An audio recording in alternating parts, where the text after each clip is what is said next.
Bonjour à tous. Que la grâce du Seigneur Jésus-Christ, l'amour de Dieu le Père et la communion du Saint-Esprit soient avec chacun de vous.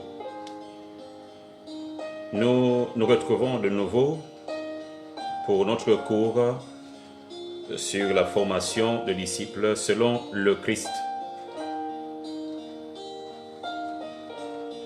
Et je souhaiterais que vous puissiez prendre votre Bible avec vous, votre cahier, un stylo, afin de pouvoir noter ce que Dieu va vous dire au travers de ce cours. Une autre chose, c'est que à la fin de ces 12 cours, si l'Éternel vous interpelle, vous pouvez, et si vous souhaitez avoir une attestation d'avoir suivi les cours, vous nous ferez une demande et nous vous enverrons un devoir sur les 12 cours, et à la fin, nous vous enverrons donc votre attestation de fin de formation de ce cours. Because of what the Lord has done for us, give thanks.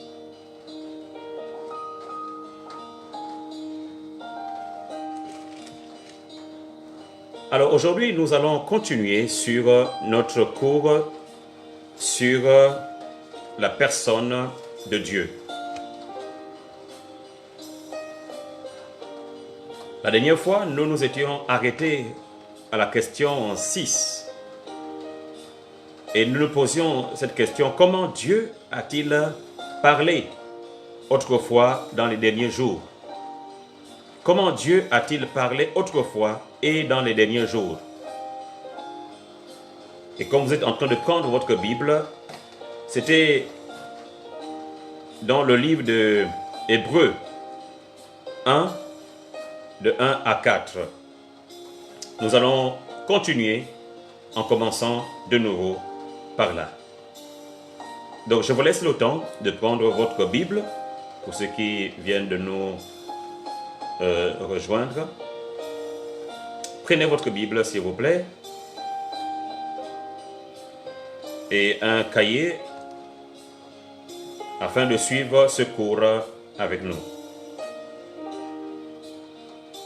Hébreux, ouvrez votre Bible dans le livre du Saint-Esprit aux Hébreux.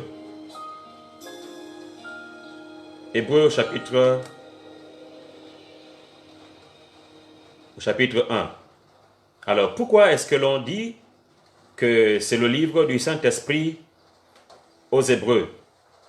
En réalité, il y a quelqu'un, un être humain, qui a été inspiré par le Saint-Esprit, mais cette personne n'a pas signé son nom.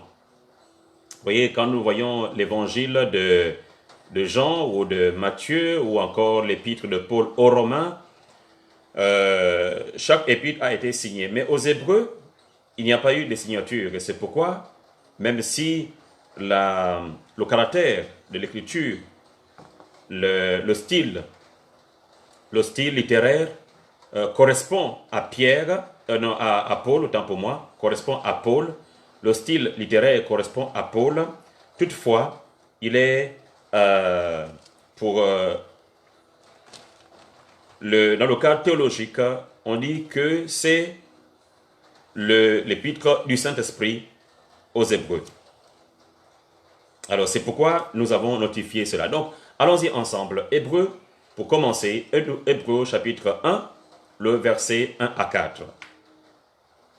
La question que nous nous posons ici, c'est: comment Dieu a-t-il parlé autrefois et dans les derniers jours?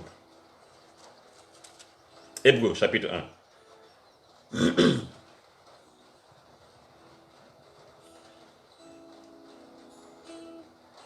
Verset 1. Après avoir autrefois, à plusieurs reprises et de plusieurs manières, parlé à nos pères par les prophètes, Dieu, dans ces derniers temps, nous a parlé par le Fils qu'il a établi héritier de toutes choses, par lequel il a aussi créé le monde, et qui, étant le reflet de sa gloire et l'empreinte de sa personne, et soutenant toutes choses par sa parole puissante, a fait la purification des péchés et s'est assis à la droite de la majesté divine dans les lieux célestes, devenu d'autant supérieur aux anges qu'il a hérité d'un nom plus excellent que le leur. Prions. Éternel Seigneur notre Dieu, nous venons au nom de Jésus-Christ notre Seigneur, qui est mort et ressuscité, en demandant par le Saint-Esprit que tu nous parles, que tu parles à chacun qui se trouve devant ce petit écran et soutenu par ta parole. Je prie que l'esprit de grâce et de faveur, l'esprit d'enseignement puisse révéler la profondeur de cette parole. Nous croyons, Seigneur, que tu nous appelles à refléter, à être des hommes, des êtres matures. Et c'est au travers de ta parole que tu nous donnes cette maturité. Je prie que cet enseignement, en ce temps-ci, révèle la personne de Dieu qui va mettre un véritable fondement dans notre vie. Seigneur notre Dieu, je te remercie pour l'esprit que tu nous accordes maintenant afin de comprendre la parole de Dieu. Reçois toute la gloire. Parle au travers de ma bouche et communique le message que tu as, Seigneur, à ton peuple qui écoute maintenant cet enseignement.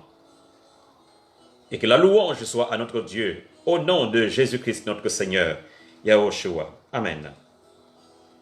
Merci beaucoup. Alors, ici, dans ce passage, la Bible parle clairement que autrefois, Dieu a parlé par les prophètes. Ok? Dieu a parlé par les prophètes. Mais dans ces derniers jours, dans ces derniers temps, Dieu nous a parlé par le Fils, qu'il a établi héritier de toutes choses. Le Fils est devenu le moyen par lequel Dieu parle aux hommes. Vous savez, autrefois, Dieu parlait à ces hommes, Dieu parlait aux uns et aux autres au travers des prophètes. Pour que quelqu'un écoute la parole de Dieu, entende le conseil de Dieu, il devait s'y rendre chez le prophète. Mais aujourd'hui, Dieu, qu'est-ce qu'il fait? Il nous parle au travers de son Fils. Le Fils est l'image du Dieu invisible. Et c'est Christ notre Seigneur qui est descendu et qui nous a révélé le Père, qui a brisé l'inimitié au travers de son sang.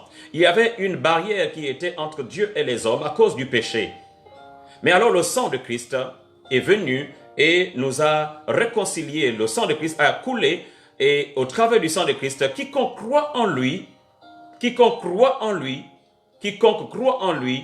alors peut être réconcilié avec Dieu. Et c'est cela qui s'est alors manifesté. Donc aujourd'hui, c'est à cause du Fils que Dieu nous parle. C'est à cause du Fils que le Père nous parle. C'est à cause du Fils que nous avons de nouveau l'amour de Dieu manifesté. Et ce Fils, qu'est-ce qui s'est passé? Il a établi héritier de toutes choses. Héritier de toutes choses. Alléluia. Héritier de toutes choses. Il a hérité d'un grand trône, d'un puissant trône. Il a hérité de la gloire. Il est l'empreinte de la personne de Dieu. Il a hérité un nom supérieur à celui des anges.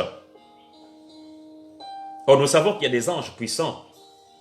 Mais notre Seigneur a hérité un nom supérieur. Son nom, Yahushua. Le Dieu sauveur. Et c'est important que nous puissions comprendre cela. Jésus-Christ ainsi l'appelait les Romains. Donc autrefois, ce n'était pas les prophètes, mais aujourd'hui, il nous parle par le Fils. Il nous parle par le Fils. Dieu nous parle par le Fils. Donc Dieu parle. Il faut noter cela, Dieu parle. Alors Dieu nous parle comment? Dieu nous parle par sa parole. Je pense que chacun de nous a pris sa Bible. Donc Dieu nous parle par sa parole. La parole de Dieu a été inspirée et au travers d'elle, lorsque nous la méditons, lorsque nous la mémorisons, lorsque nous la sondons, alors Dieu nous parle au travers de la parole. Ça, c'est un point. Dieu aussi peut nous parler au travers des circonstances. Il parle au travers des circonstances. Dieu nous parle au travers de la voix intérieure. La voix intérieure. Puisque nous avons reçu, pour quiconque a cru en Christ, il a l'Esprit de Dieu. Donc Dieu nous parle par la voix intérieure. Dieu nous parle par les hommes, par les autres. Dieu nous parle par la nature. Dieu nous parle par les anges. Dieu nous parle par les rêves. Donc il y a plusieurs situations, il y a plusieurs circonstances, il y a plusieurs moyens que Dieu utilise, mais tout cela rime avec le Père. Tout cela rime. Si une parole, si un ange vient nous parler et que cela est en contradictoire, sur la parole de Dieu, sur ce que Dieu dit, alors, même si c'est un ange véritable de lumière, mais s'il n'est pas en conformité avec ce que dit la parole de Dieu, avec ce que dit le Fils, en conformité avec la ligne doctrinale que Christ nous a enseignée, alors cette prophétie ou ce rêve ou cette parole doit être mise de côté. Dieu nous parle au travers de son Fils. C'est-à-dire que tout doit être en conformité avec la vie que Christ est venu enseigner. Donc j'ai voulu commencer par là, qui était la fin du premier cours sur Dieu. Et nous allons donc aller plus loin, nous allons avancer. Alors, la prochaine question que nous allons donc notifier ici, qui est la question numéro 7. En quoi consiste l'amour de Dieu? En quoi consiste l'amour de Dieu? Écrivez cela. En quoi consiste l'amour de Dieu?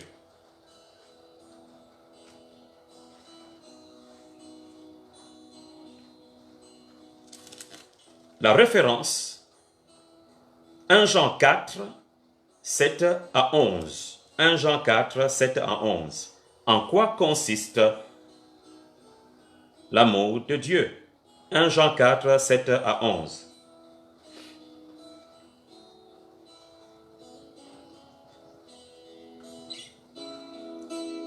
Un Jean, c'est vers la fin de du Nouveau Testament. Alors, si vous avez trouvé avec moi, je vais lire le verset 7.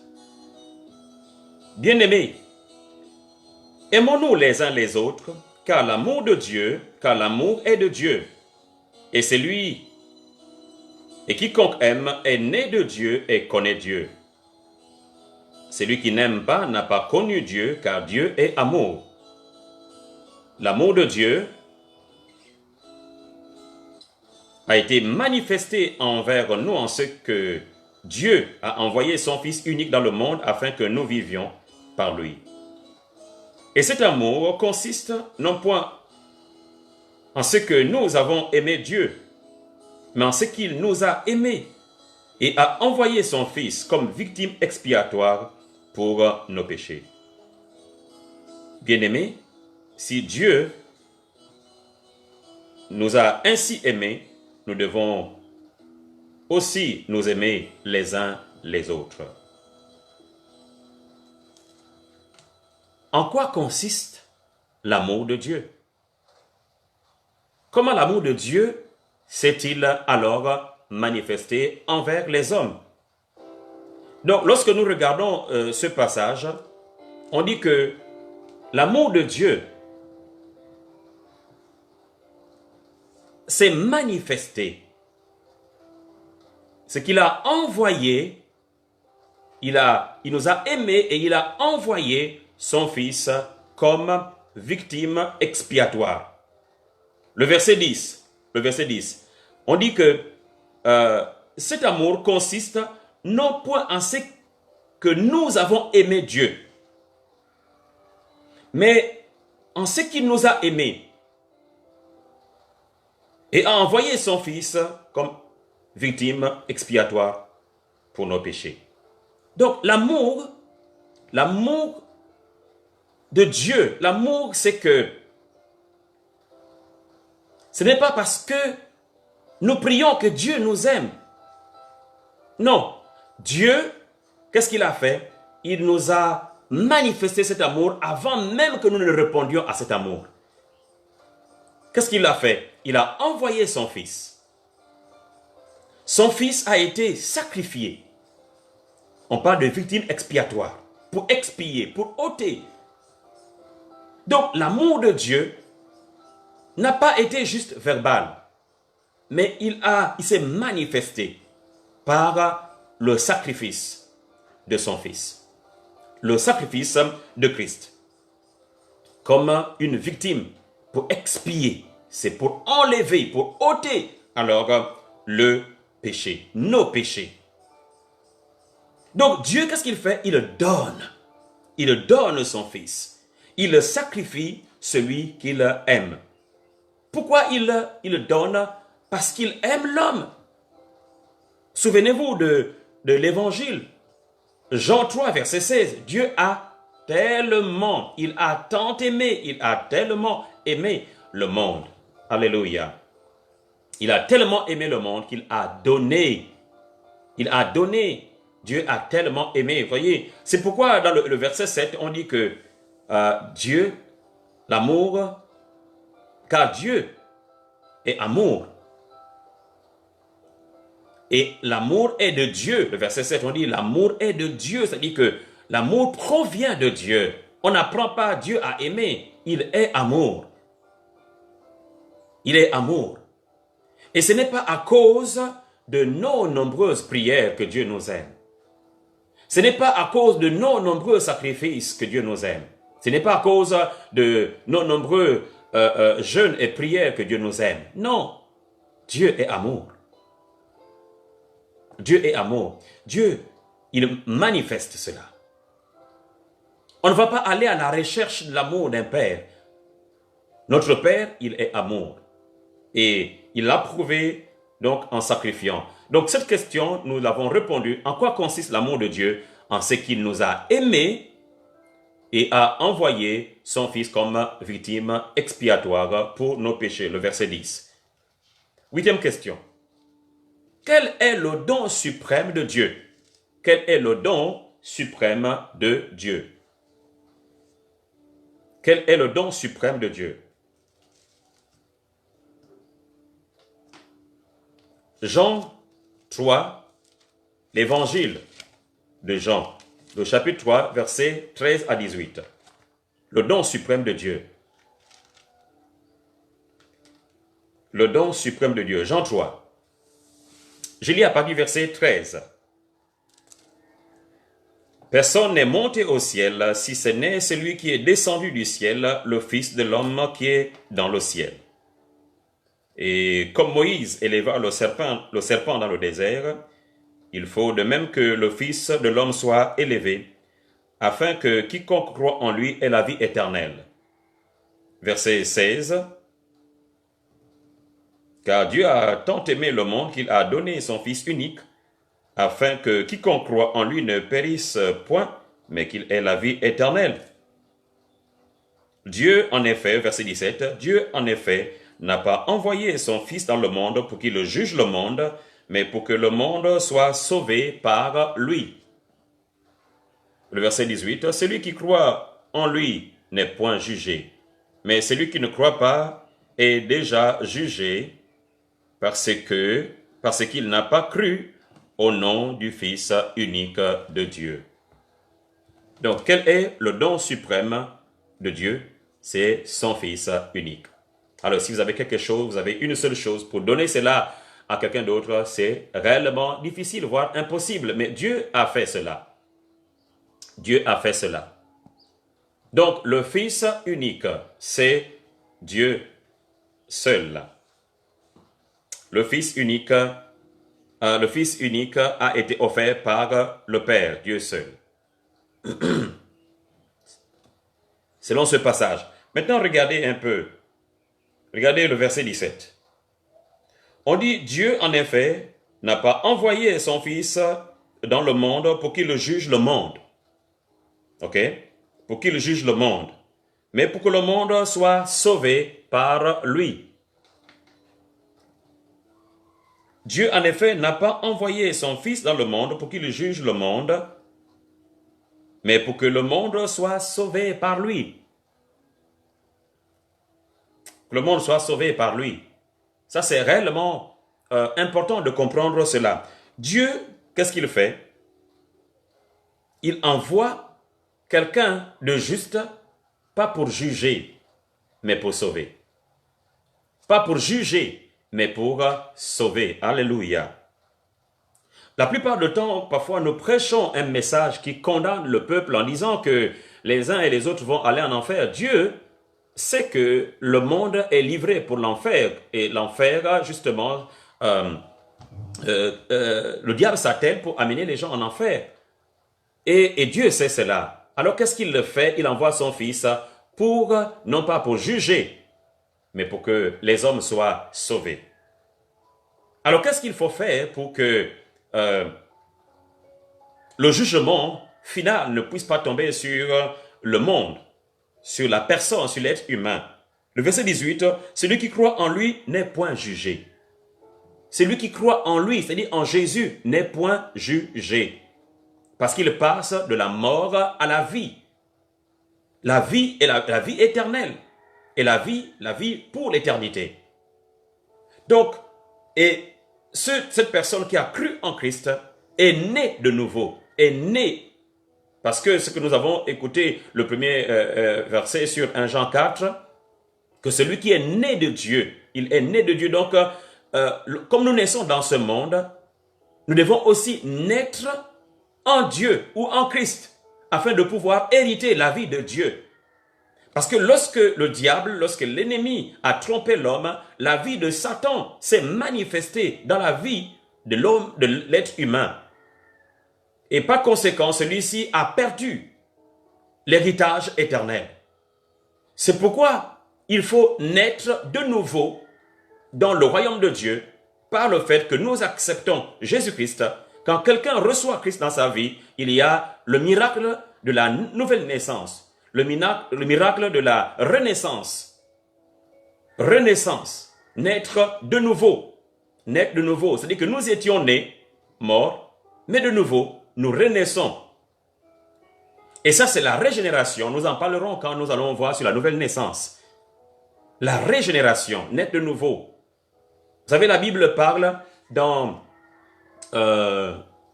Éphésiens au chapitre 1, le verset 13 au verset 14, qu'en lui, après avoir entendu la parole de vérité, l'évangile de votre salut, en lui vous avez cru. Et vous avez été scellés du Saint-Esprit qui avait été promis et qui constitue le gage de votre héritage en vue de la rédemption de ce que Dieu s'est acquis pour la louange de sa gloire. Ça veut dire quoi? Il dit, en lui vous avez cru.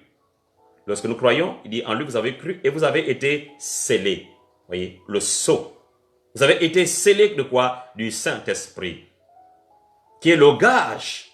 Le Saint-Esprit est la garantie de notre héritage. Le Saint-Esprit est la garantie que nous irons alors, que nous entrerons dans le royaume de Dieu. Si quelqu'un n'est pas scellé du Saint-Esprit, il n'y a pas le sceau de Dieu. C'est comme quand vous voyagez, vous avez votre passeport, vous avez besoin d'un visa pour entrer dans un quelconque pays. Et le Saint-Esprit est le sceau, le cachet de Dieu qui atteste que celui-ci et celui-là appartient à Dieu. Et qu'il est donc, qu'il a le droit d'y entrer dans ce royaume. Donc, nous voyons ici que quiconque croit n'est point jugé. Donc, croyez en Dieu. Quel que soit ce qu'on peut nous enseigner. Le royaume de Dieu, ce n'est pas une philosophie. Recevoir Christ, ce n'est pas une utopie ou encore une philosophie. C'est une relation. Donc, quand nous recevons quelqu'un, c'est une présence. Dieu est esprit. Et à cause de la parole, de la confession de notre foi, cette confession va alors révéler que la porte est ouverte. Et Dieu, au travers de son esprit, entre dans notre vie et apporte le salut, apporte la délivrance. Donc lorsque Christ habite dans la vie de quelqu'un, la Bible déclare quoi? Que si quelqu'un est en Christ, il devient une nouvelle créature. Et c'est cette nouvelle créature qui ne sera pas jugée. Pourquoi? Parce qu'elle est passée de la mort à la vie. Cette nouvelle créature est passée de la mort à la vie. Donc aujourd'hui, nous devons comprendre que on ne doit pas se laisser tromper. Ce n'est pas aller dans une église. Ce n'est pas aller dans l'église qui fait en sorte que quelqu'un est sauvé. Non. C'est alors que vous avez reçu Christ dans votre vie. Et en recevant Christ dans votre vie, vous avez la vie. Vous avez la vie. Vous avez la vie. Et le jugement ne passera plus sur vous. Pourquoi? Parce que la parole de Dieu vous a déjà jugé et vous a redempté, vous a donné la rédemption, le rachat. Donc nous bénissons le Seigneur pour cela. Répondons donc à une autre question. À la 10e question. Et nous allons nous arrêter d'abord là. Quel est le chemin qui mène à Dieu? 10e question. Quel est le chemin qui mène à Dieu? Ouvrez avec moi, s'il vous plaît, dans le livre de, toujours l'évangile de Jean. L'évangile de Jean, le chapitre 14. Quel est le chemin qui mène à Dieu? Et cette question est tellement importante. Jean 14, regardez dans votre Bible, Jean 14, on commence au verset 2. Et puis nous nous arrêterons au verset 7. Et là, il va y avoir une réponse de cette question. Quel est le chemin qui mène à Dieu? Jean 14. Lisons. Et c'est Jésus qui donc parle. Il y a plusieurs demeures dans la maison de mon Père. Si cela n'était pas, je vous l'aurais dit. Je vais vous préparer une place. Et lorsque je m'en serai allé et que je vous aurai préparé une place, je reviendrai et je vous prendrai avec moi, afin que là où je suis, vous y soyez aussi. Vous savez où je vais et vous en savez le chemin. Thomas lui dit, Seigneur, nous ne savons où tu vas, comment pourrons-nous en savoir le chemin?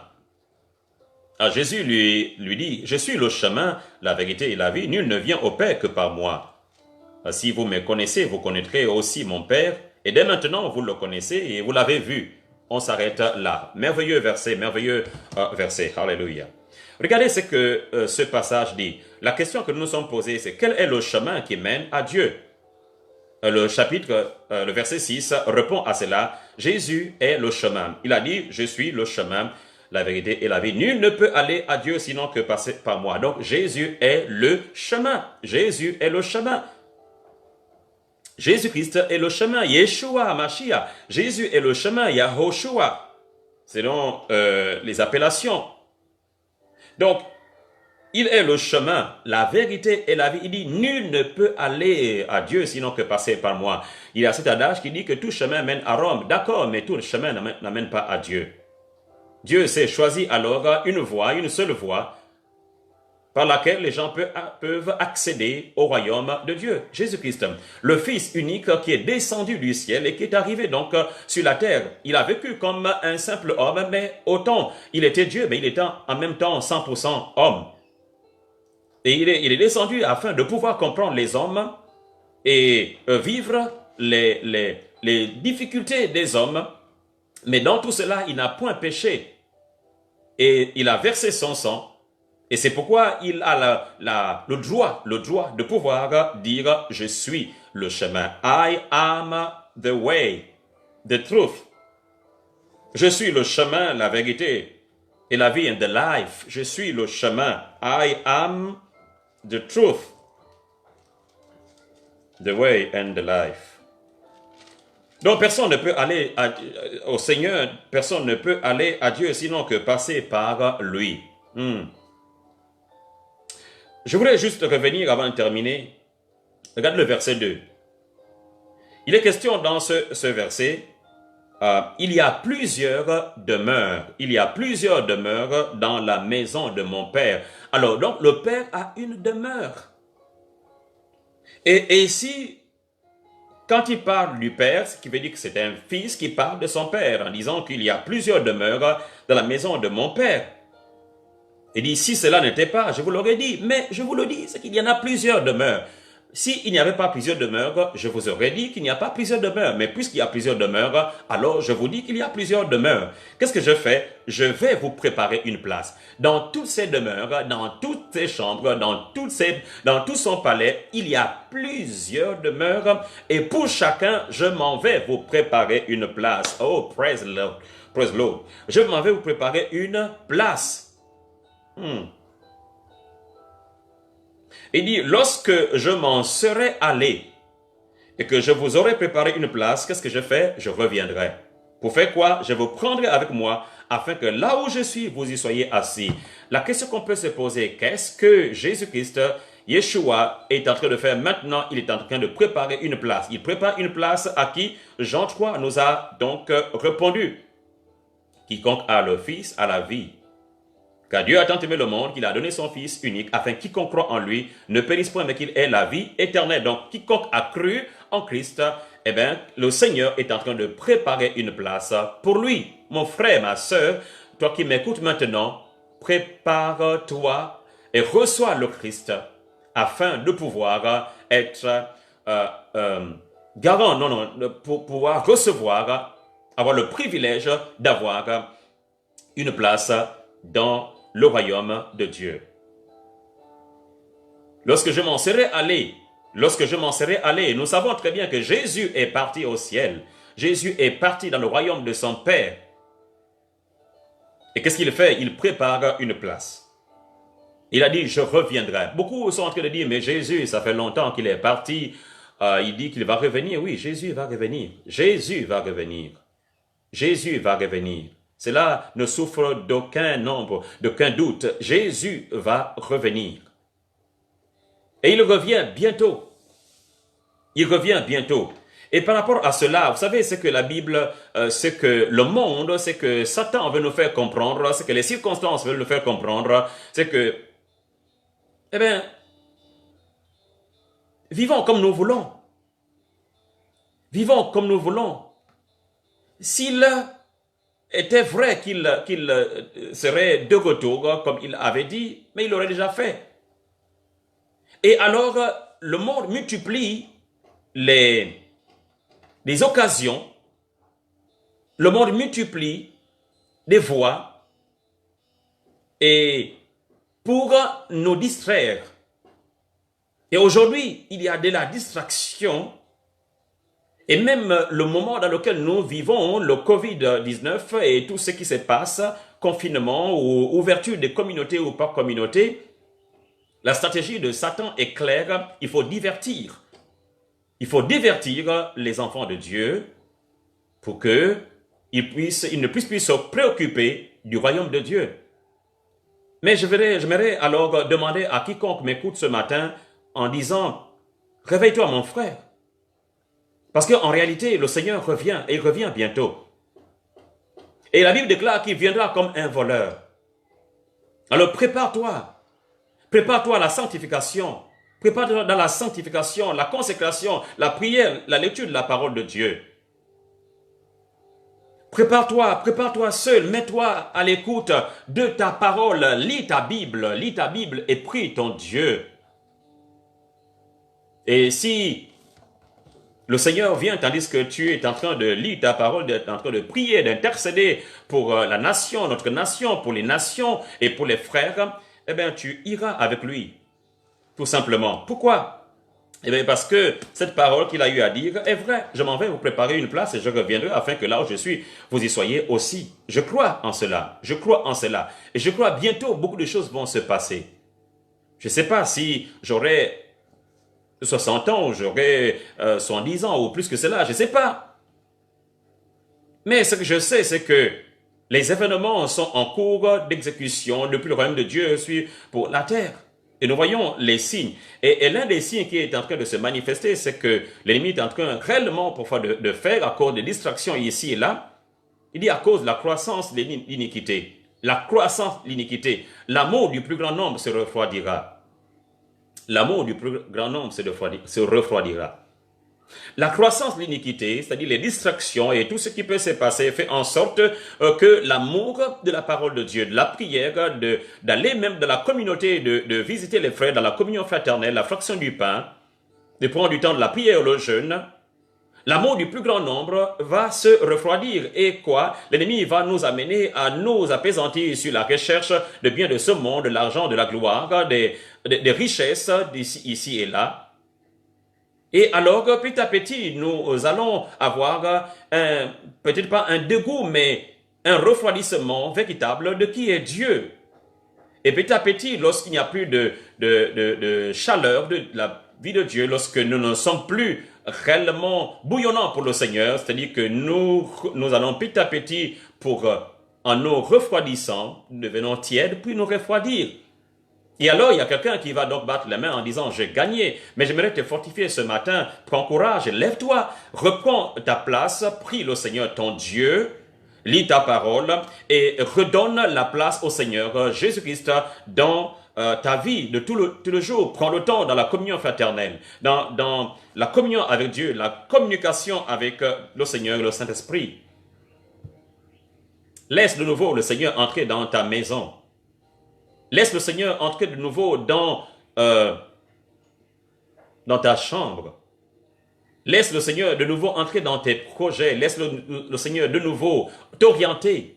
Laisse le Seigneur de nouveau être le premier. Parce que si ce n'est pas le premier, alors il n'est pas du tout le premier. Et le Seigneur nous a avertis au travers de cette parole que nous venons de lire tout à l'heure. Il est le chemin, il est la vérité et il est la vie. Mon frère, est-ce que tu veux avoir la vie? Toi qui me suis, et peut-être que tu as toujours douté du royaume de Dieu, tu as toujours douté d'un futur éternel. Alors ce matin, sois-en certain que ce que la Bible dit est vrai. Et si nous croyons que, déjà, si nous arrivons à croire aux paroles de nos ancêtres qui ont vécu et qui sont morts, comment ne croirions-nous pas à la parole de quelqu'un qui est éternel et qui a déjà vécu le passé, le présent et le futur? Alors je voudrais que tu puisses aujourd'hui t'arrêter à un moment et dire « Et si cela était vrai? Et qu'est-ce que je perdrais en croyant? » Tu ne perds rien en croyant au Seigneur. Et en t'y mettant véritablement, en donnant ta vie à Jésus, tu ne perds rien du tout. La seule chose que tu vas perdre, c'est l'enfer. C'est la seule chose que tu vas perdre. La seule chose que tu vas perdre, c'est le péché. Mais tu gagnes la vie, tu gagnes le repos, tu gagnes la paix avec Dieu. Tu gagnes la protection, tu gagnes la vie avec Christ. Tu gagnes cet amour profond, tu gagnes tout cela. Tu gagnes ce bonheur qui est à l'intérieur de quelqu'un. Tu gagnes et tu perds les tourments des démons. Pourquoi? Parce que la présence de Dieu et de ses anges t'environne. Tu gagnes la présence du Saint-Esprit. Tu as de nouveau quelqu'un qui te parle et qui vient pour te convaincre, non pas quelqu'un comme le diable qui te culpabilise. Qui te culpabilise et qui te presse.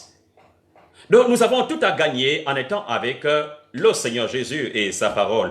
Par le Saint-Esprit, je prie que cela puisse réellement être ton partage, comme nous le faisons ce matin. Je voudrais que nous puissions prier. Et si tu n'as pas encore reçu Jésus dans ta vie, fais-le maintenant. Fais-le maintenant. Et si toi tu as déjà reçu Christ, mon frère, et peut-être que ta foi a été affaiblie, ben, reprends courage. Repends-toi de là où tu es tombé et relève-toi. Continue ta marche avec le Seigneur. Et pour mon frère qui prêche la parole de Dieu ou encore qui est avec le Seigneur, continuons à travailler et à œuvrer pour que le royaume de Dieu puisse se manifester ici, dans cette nation et dans les nations, car le Seigneur veut préparer son peuple. Je voudrais que nous puissions prier. Et si tu n'as pas encore reçu Jésus à toi, toi mon frère, ma sœur, tu n'as pas encore reçu Christ dans ta vie, fais-le maintenant. Quelque chose va se passer dans ta vie. Alors tu peux répéter cette prière après moi, tout simplement. Sois sincère, mais fais-le.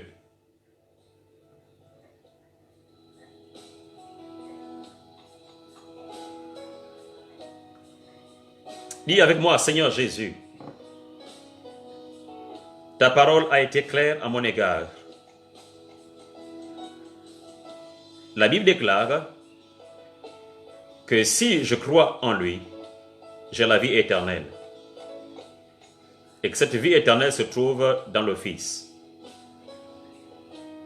Alors ce matin, je crois en toi, Seigneur. Je crois que tu es mort pour mes péchés. Et je crois que tu es ressuscité pour me justifier, pour me rendre juste. Alors je viens te demander pardon pour tout mon passé. Je te demande pardon pour tous mes péchés.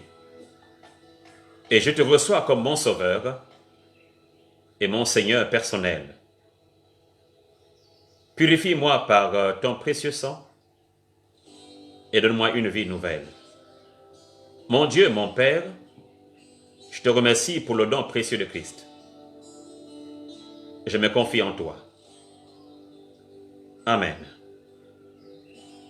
Seigneur, je voudrais alors prier de nouveau pour celui-là qui a fait cette prière en demandant que par le Saint-Esprit, tu transformes son passé et tu lui donnes tu donnes un bel avenir.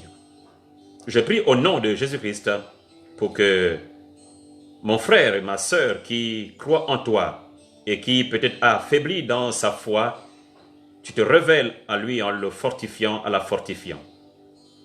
Et à quiconque prêche la parole, Seigneur, aide-nous encore à pouvoir affermir les uns et les autres, à prêcher le message du salut, le message du royaume de Dieu. Merci Saint-Esprit parce que tu es là et te révélant à chacun, convainquant quiconque de péché, de justice et de jugement. Et ramenant les pécheurs, ramenant les perdus au royaume de Dieu. Alléluia, tu es digne Seigneur et je te remercie pour ta parole infiniment. Je laisse, Seigneur, cette parole dans les cœurs de ton peuple, mais j'ai confiance en toi, Seigneur, par le Saint-Esprit, que tu vas continuer à parler et que ton nom se soit sanctifié. Au nom de Jésus-Christ. Amen. Dieu bénisse. Pour toutes les personnes qui ont suivi ce cours sur Dieu, nous allons terminer d'ici peu les autres questions sur Dieu et nous passerons donc à un autre cours en espérant que ce cours vous a parlé. Alors, continuez donc à nous donner des mots pour que nous puissions savoir s'il y a des questions, bien sûr, posez-les et nous pouvons donc les répondre au prochain cours. Dieu vous bénisse et on se retrouve à bientôt. C'était donc votre frère, le révérend Boussougou de Kambala. À bientôt. Bye.